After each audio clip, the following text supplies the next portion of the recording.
To extreme or not to extreme? That is the question. And you can see Alabama liberals get his long Hamlet hair. I'm ready to really delve into this question that Alabama voters are plagued by, which is, there's no Democratic Party in Alabama. Basically, it's a one-party state.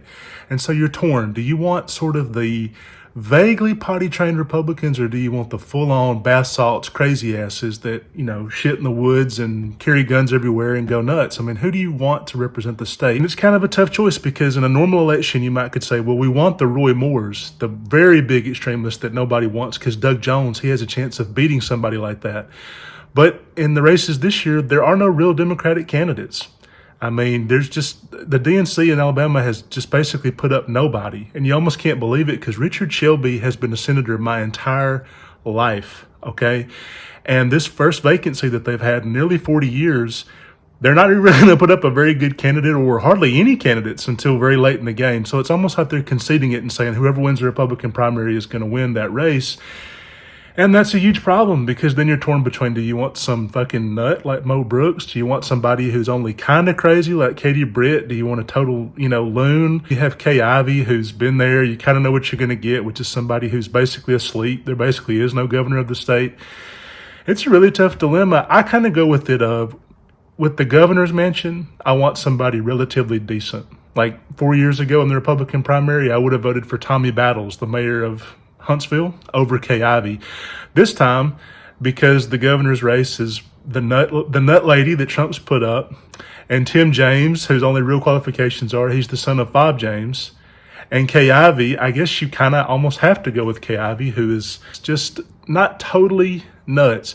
For the Senate race, I think you go for the craziest person you can, because the more that a crazy Republican senator is in there, the worse it makes their party look. Republican senators, whether they're full-on crazy, like Josh Hawley, or whether they're just kind of crazy like Ted Cruz, or whether they're not crazy but they're evil like Mitch McConnell, it doesn't really matter because they're going to vote no on almost everything. There is no Mitt Romney in Alabama. There's not going to be somebody like that. So you're torn between, you want the Roy Moore to get it because then a Democratic candidate has a chance at beating them, even not this time, the next time. And in the meantime, there's 6 years of them basically doing and saying crazy shit that makes the whole party look bad. It turns everybody away from that party.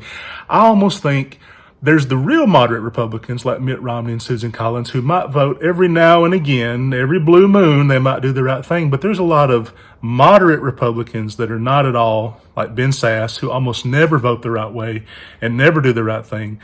And they almost make the party look better than it really is. And I kind of want them to get beat. I don't really want them to exist because if they're going to claim the term moderate, but they do absolutely nothing that's actually moderate, it's really better to have full-on nuts like Marjorie Taylor Greene or Mo Brooks or somebody like that in the Senate making them look bad. So for congressional races, I might go for the craziest one I can, but for something like governor, where somebody actually has to be in charge of the state and your lives can actually depend on who is the governor, I kind of go for whoever is the most moderate available, not necessarily a moderate, but the most available.